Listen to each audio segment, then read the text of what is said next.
سر اگر ہم بھارت کی بات کریں تو بھارت جھوٹی خبریں پھیلانے میں سرگرم ہے، اسرائیل کو کھلم کھلا سپورٹ کر رہا ہے، تو بھارت کی پالیسی بیسیکلی ہے کیا بھارت کی پالیسی صرف منافقت پر بیس ہے؟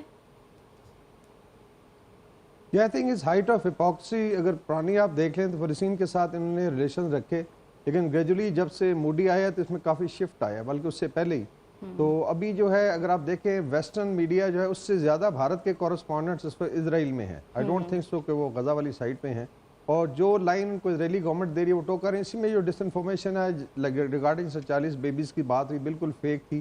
اسی طریقے سے جو ہاسپٹل پہ اٹیک ہوا ہے اس میں اسرائیل نے ایک سٹوری دی ہے کہ پرابلی وہ شاید لوکل کوئی راکٹ تھا، اس کو بھی بھارتی میڈیا بہت اچھال رہا ہے.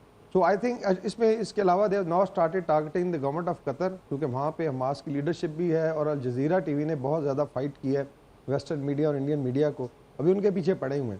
تو آئی وڈ سے کہ it's a very very unfortunate policy. اس کی ریزن بھی ہے کہ اگر زائنسٹ کو دیکھیں جو اسرائیل کے حکمران ہیں یا ان کی لیٹ سے رجیم ہے، اور آر ایس ایس کا ایجنڈا جو ہے جو بیسیکلی فاشزم پہ بیس ہے، یہ بالکل سملر ہیں اور ان کی جڑیں جو ہے وہ ملتی ہیں جا کے روٹ جو ہے اس کی.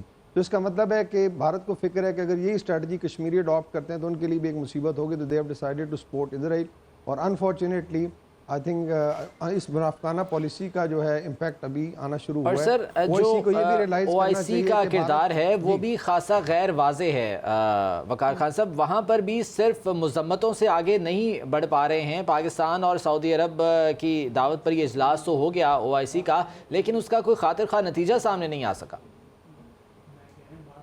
اس میں آئی تھنک جو کچھ ممالک ہیں جنہوں نے آئی تھنک بڑا اسٹرانگلی جو ریز کی ہیں، اور آئی تھنک اس میں پاکستان سے بھی آوازیں اٹھ رہی ہیں کہ خالی ڈپلومیٹک میئر سے نہیں ہوگا، at least go for economic boycott. اسی طریقے سے جو 3 بڑے ممالک ہیں جو بارڈر کرتے ہیں، ایجپٹ، سیریا، جارڈن اور کسی حد تک لیبنان، وہاں سے ایون آئی تھنک اگر ملٹری پریشر بھی ڈیولپ کیا جاتا ہے تو بڑا فرق پڑے گا. لیکن انفارچونیٹلی آپ نے دیکھا ابراہم ایکارڈ ہے، پھر کوریڈورز کی بات ہو رہی تھی. اس میں صرف ایڈ کروں کہ جو فلسطینی ریزسٹنس ہے، جو الیکسا فلڈ ہے، اس کی روٹ کاز کیا تھی.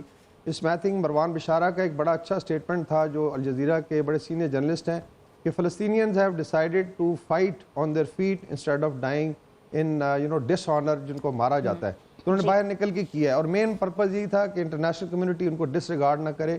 اور اس میں آئی تھنک اس میں کامیابی ضرور کہ they have brought the international community کو اس میں لے آئے وار میں. ایون امریکہ کو اپنے بیری بیڑے بھی موو کرنے پڑے. لیکن او آئی سی آئی تھنک بہت کچھ کر سکتی ہے اف دے وانٹ، اور اس میں ڈپلومیٹک اور بہت ڈپلومیٹک وے سے جو ہے یہ سامنے چیزیں لائی گئی ہیں. بہت شکریہ آپ کے وقت کا. بریگیڈیئر ریٹائرڈ وقار خان صاحب ہمارے ساتھ موجود